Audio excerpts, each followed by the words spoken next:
The great sage Maitreya told Vidura, when the king entered his city, it was beautifully decorated to receive him with pearls and flower garlands, beautiful cloth and golden gates, and the entire city was perfumed with highly fragrant incense. Real opulence is supplied by the natural gifts such as gold, silver, pearls, valuable stones, fresh flowers, trees, and silken cloth.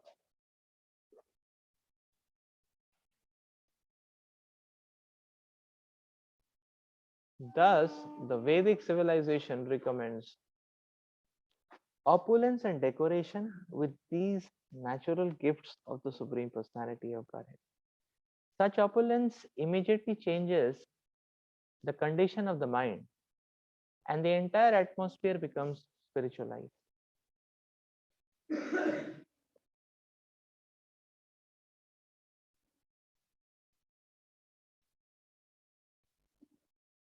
King Prithu's capital was decorated with such highly opulent decorations.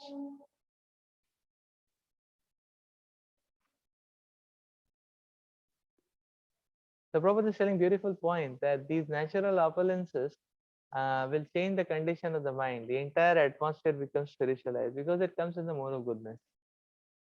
The natural opulences. Like you see, Vedic style of decoration, it is with banana leaves and mango leaves, is it not? Not with thermocol and balloons, balloons and thermocols, not with that. The mango leaves and banana leaves. That's natural style of decoration. Nature's gift. Bring one to closer to Krishna. Very interesting.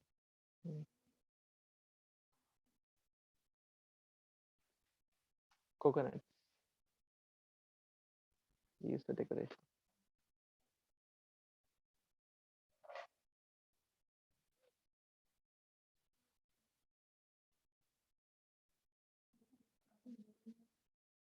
Hmm?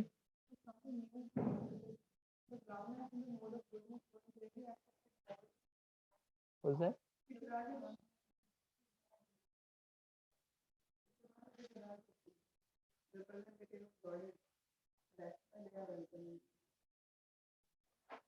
What was the question?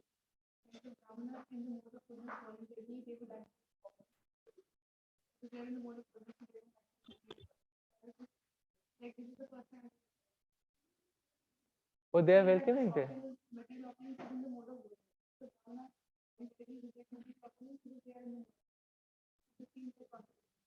Oh, the Brahmanas will accept if they are given, but they will give charity then further. It is explained there. Like we have in history, sacrifices. No, even Brahmanas are worshipped. Even Brahmanas are worshipped. Like in that sacrifice, the Brahmanas were given a lot of gold.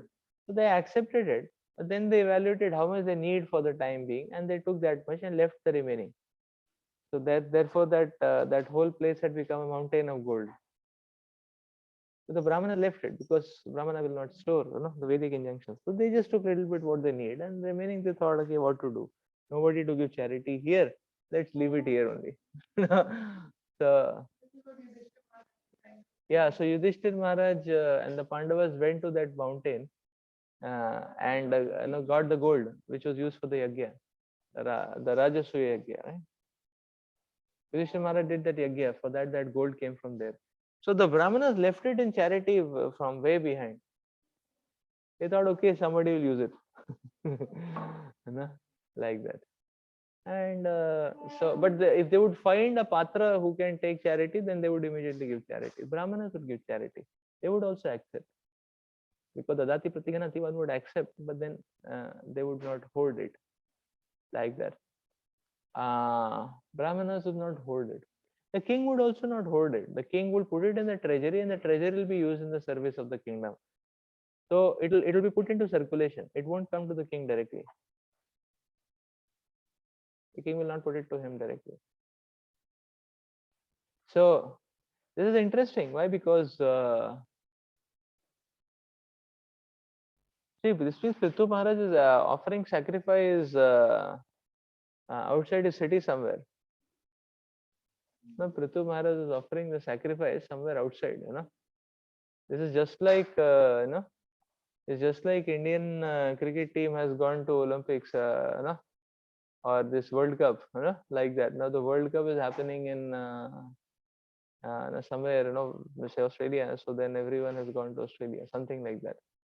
So Prithu Maharaj has gone to, it seems, uh, uh, yeah, to a strategic, powerful place actually. Is it not? From where he was performing the yajna. It's outside the city, therefore they are welcoming him back. Is it not? It's not home ground, it seems. It's international ground, it seems. Interplanetary ground.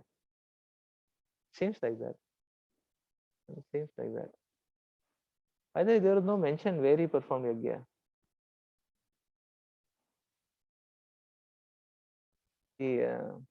The horse sacrifice is where it was performed. So it is not performed in a city, because then otherwise why they are,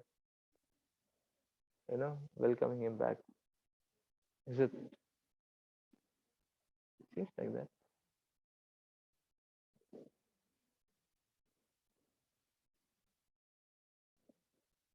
So at least this gives one, this tells one principle actually. Just like, we have a lot of fuss about, you know, I mean, it is reasonable also, because you see, the focus in Vedic life is Krishna's pleasure, like that.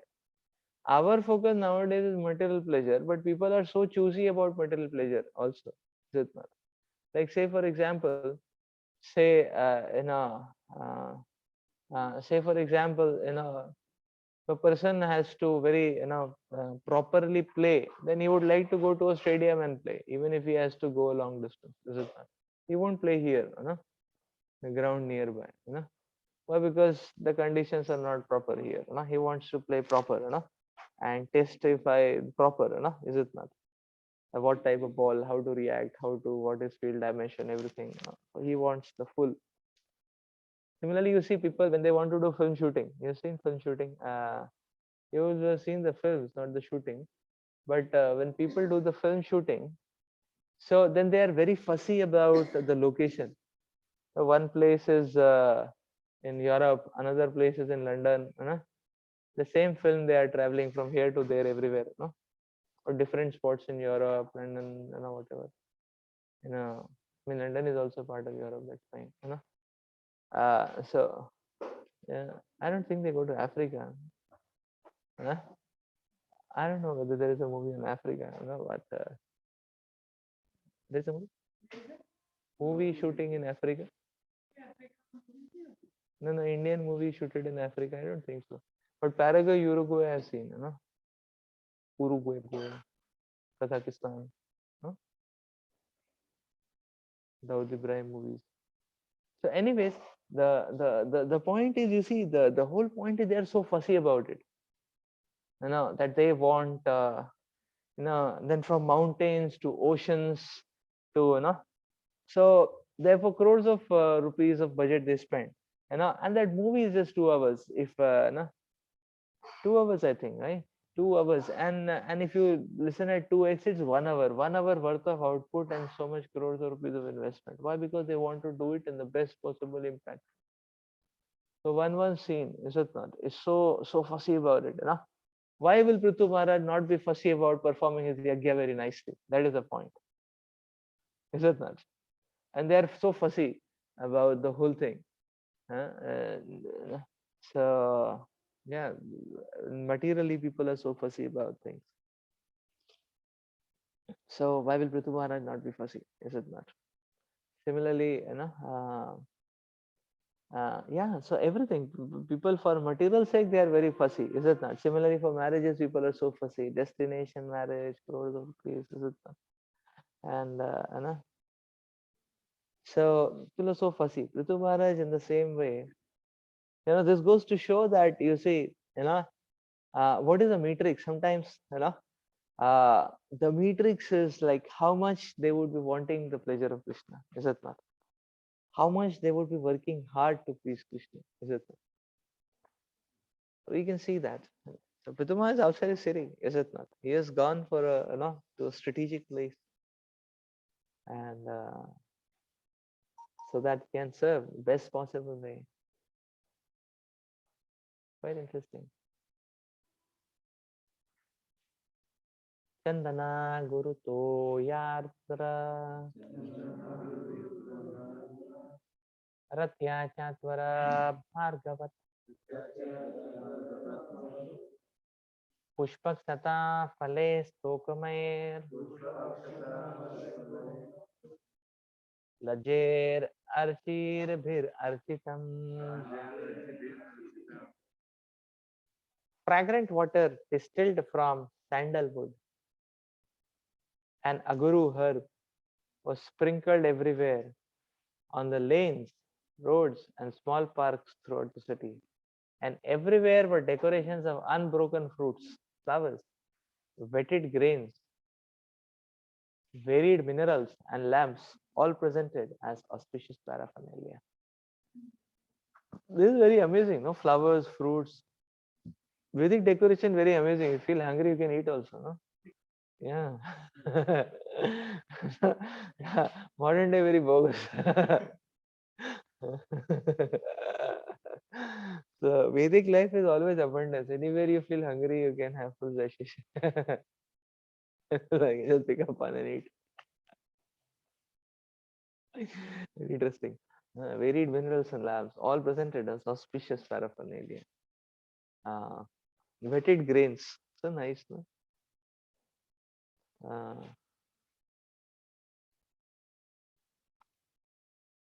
and minerals, lamps.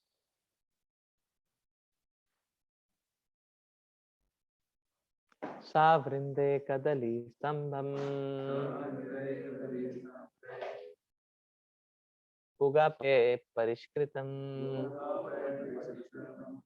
taru pallava malabhi sarvata samalankritam. At the street crossings, there were bunches of fruits and flowers, as well as pillars of banana trees and betel nut branches. All these combined decorations everywhere looked very attractive.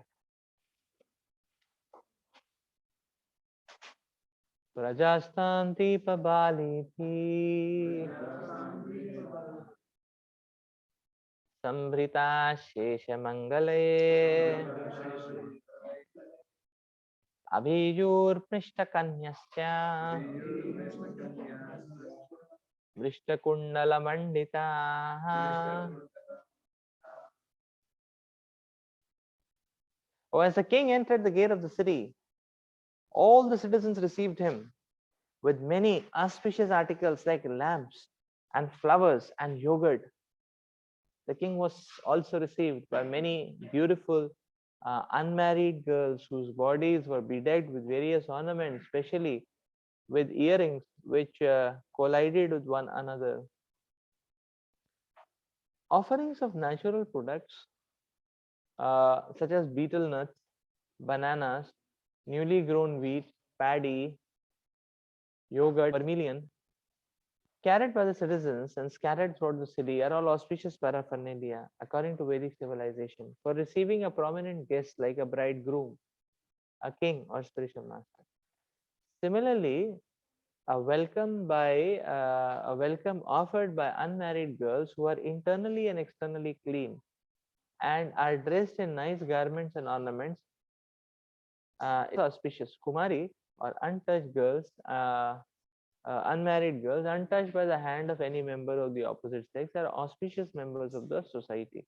Even today in Hindu society, the most conservative families do not allow unmarried girls to go out freely or mix with boys. They are very carefully protected by their parents while unmarried. After marriage, they are protected by their young husbands. And when elderly, they are protected by their children. When thus protected, women as a class remain an all auspicious source of energy to man.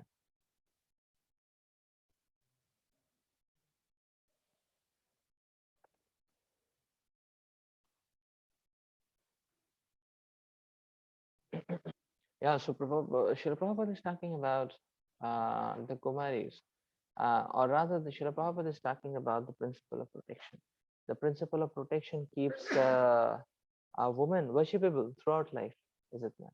The women are worshipable and they remain worshipable if they are protected very nicely, protected from contamination.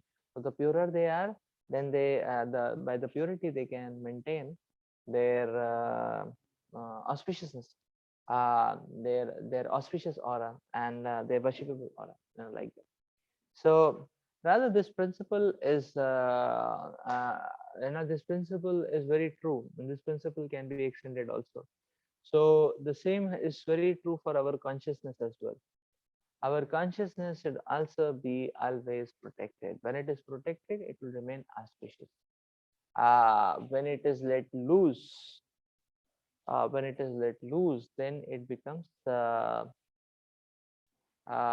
becomes very messy and ghastly.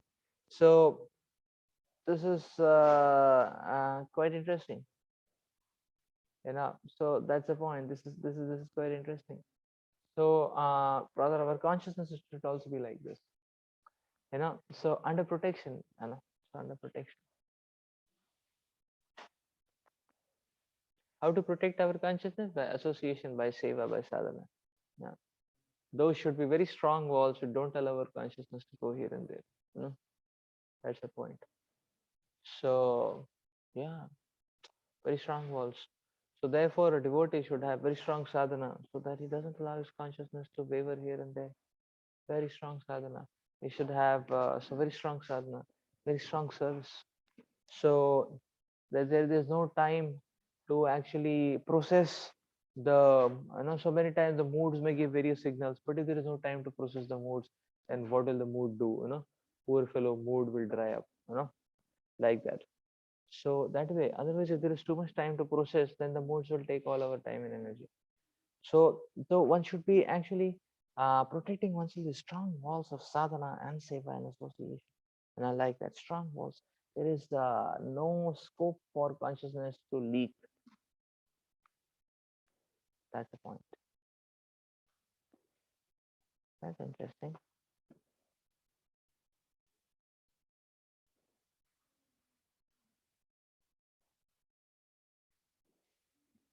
And now,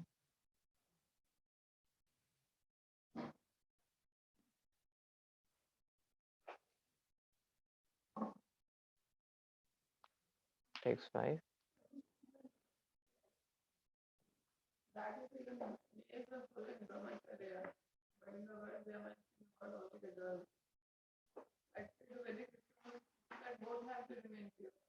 Yeah, so this has to, yeah. So both have to remain pure. Yes. The yes. So protection is a principle, universal principle actually. But you see, the whole point is that the uh,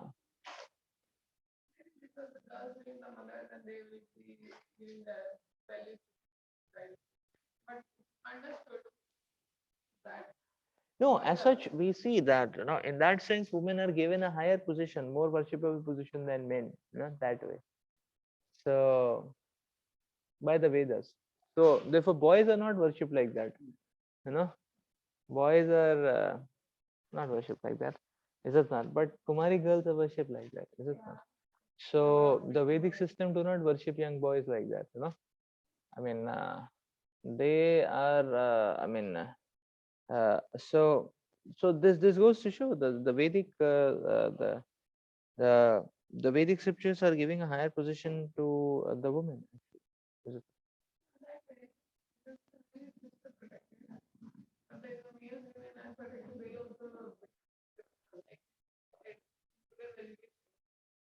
Oh, protection is a universal principle. We all need to protect ourselves. We have to protect ourselves, and we have to protect the the people who are depending on us, the devotees who are depending.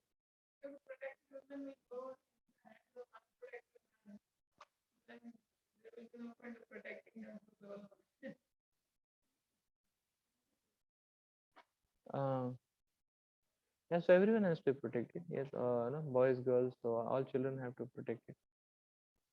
So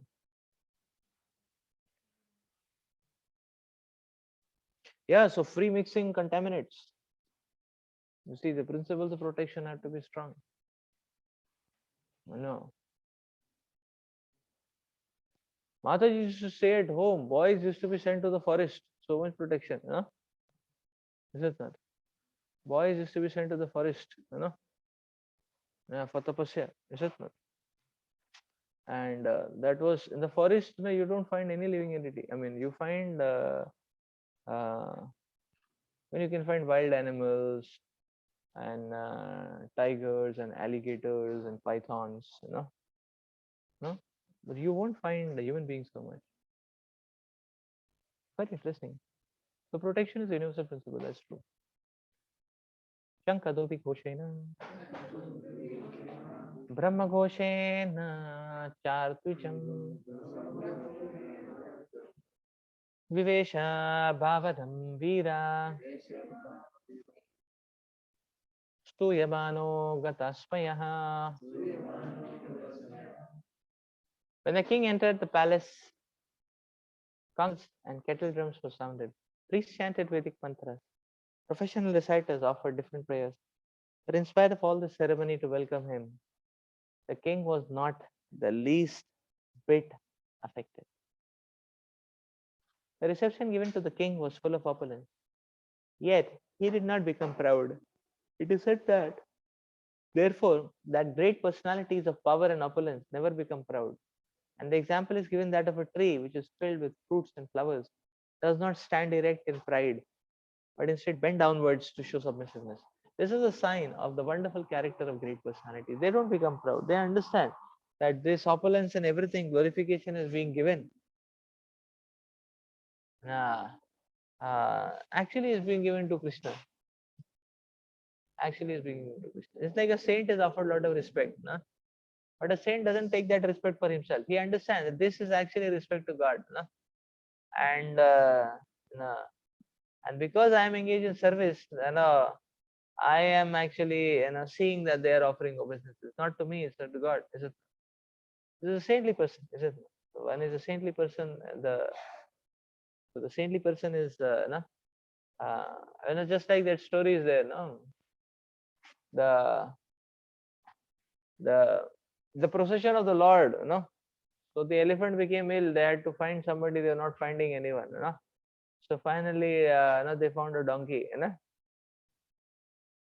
So the procession of the Lord took place on a donkey. Everybody bowing down to the donkey. Donkey is feeling so nice. No, alas, no. So yes, so the world, the world has understood my glories, and the donkey feeling very nice, Oh, everybody is bowing down to me, and he is feeling so nice, very nice. So they're not bowing down to the donkey, they're bowing down to the Lord, is it not? So the next day, the donkey was moving in that same style, but nobody is looking at him, and and those who are looking at him were throwing stones at him, and he was, what guys come or what? Where am my glory is gone in one day? It is never his glory. So therefore a devotee understands never his glory. So the kingdom is offering so much respect and appreciation heartfelt to the king. Why? Because he is a great devotee of the Lord. Suppose he would have been a demon, then to Aurangzeb people will not be offering with so much heart and affection. Is it not? And they may externally stand in fear, horror. Is it not? But they won't be offering such heartfelt. So a person should understand the glorification for Krishna. No, the glorification is for Krishna. And we are just like donkeys. Sometimes we happen to no, sometimes we happen to become some carriers here and there. That doesn't mean anything. That just means that Sri Krishna is so glorious. Is it? If you worship Krishna, everything is done. Is it?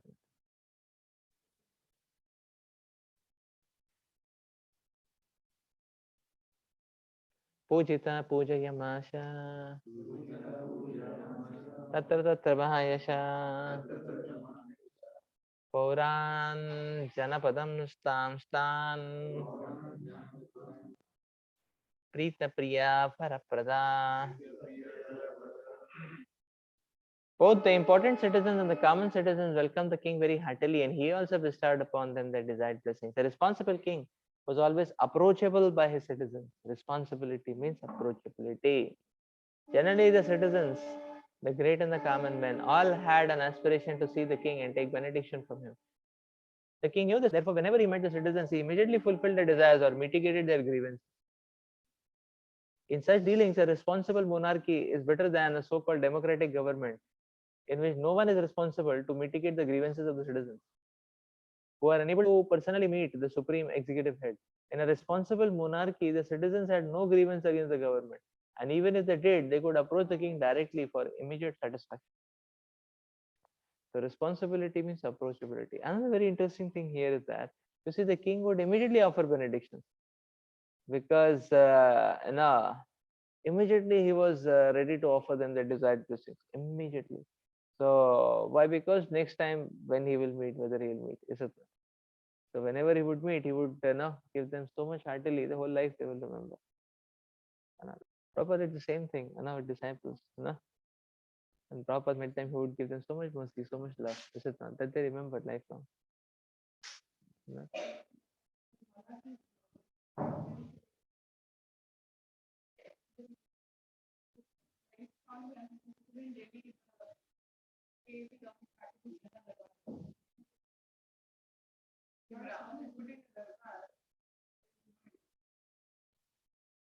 Mm.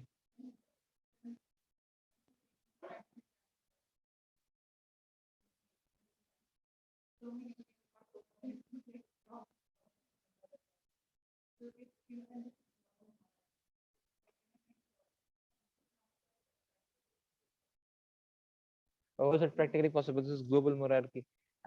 This is see, the point is that uh, okay, there that the Delhi party did some darbar sort of thing and it failed. So how is it practically possible? See, the point is that the point is the point is quite see the point is quite interesting. The point is very amazing. The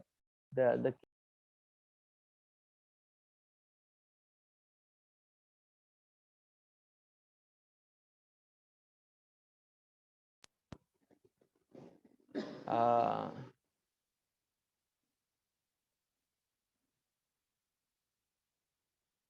uh,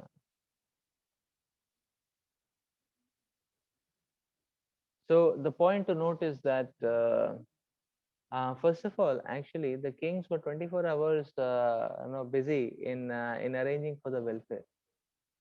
So much of it was already taken care of because the kings were unknowingly also working.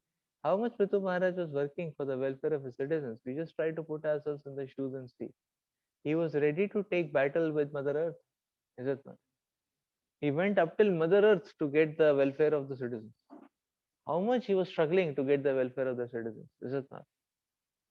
So he went and took a tussle with Mother Earth, is it not?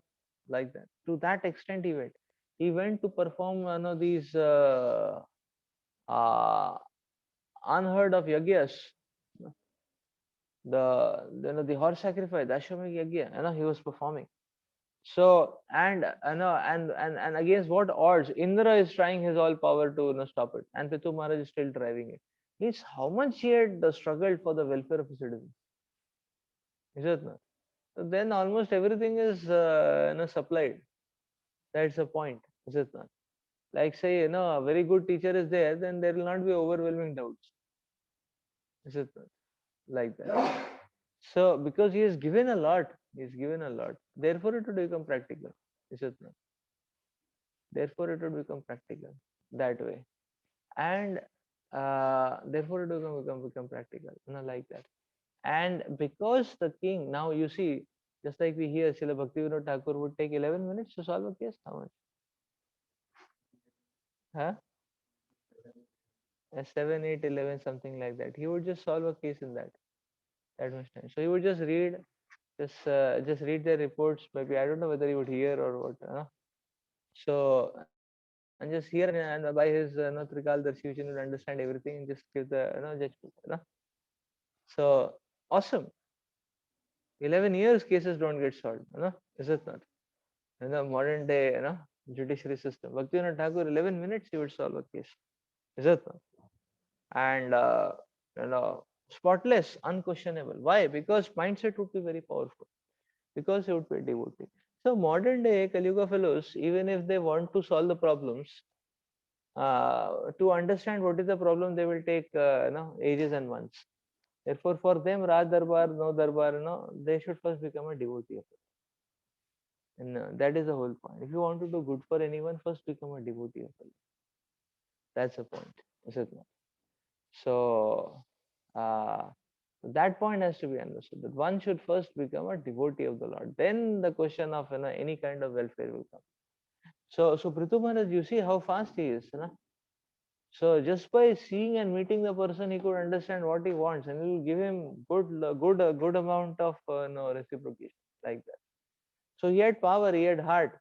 And modern day rulers, they want to do a namesake thing. Why it got failed? Because it would be just a political move. Even if people come, somebody comes, he says, okay, give me 1 crore rupees. Will the king give? Sorry, with the that party give. Impossible. Is it not? they, so they would be just right, it would be just a political stunt, nothing else, is it not? No.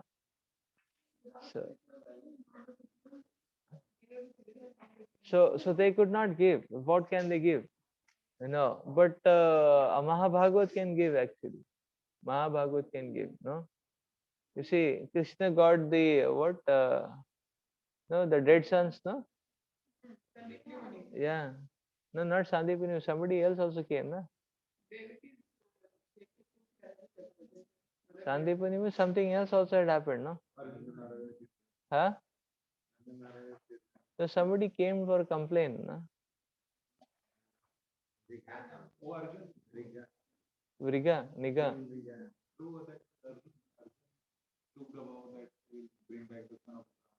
Then Krishna got involved. Then he got, na? He got the sons of. So Arjuna was being blamed, for the sons of the Brahmana, dead and all that. Krishna brought them back. So modern day rulers, they are going to supply. They are not going to supply anything, is it not? It's a political stand, nothing else actually. So therefore, it is everything is possible, is it not? So yeah, so everything is possible. How can one become Masiha? You know, so they show that this is a Masiha, but it is just a movie concept, that okay, some what is called as Palak Masiha, who is catering to everyone. It's not practically possible. It is only possible by Mahabhagavad, not somebody having political power or somebody having it's not possible. So therefore Prabhupada made the point that there in that what is that place called as legislative assembly, parliament assembly.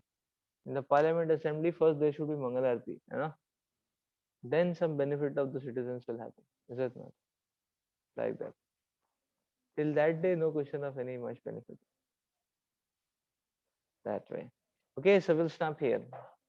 Granthara Srimad Bhagwatam ki jai. And now Prithu Maharaj is going to give instructions, divine instructions, so, to his citizens, and we're going to see that next class. Hare Krishna.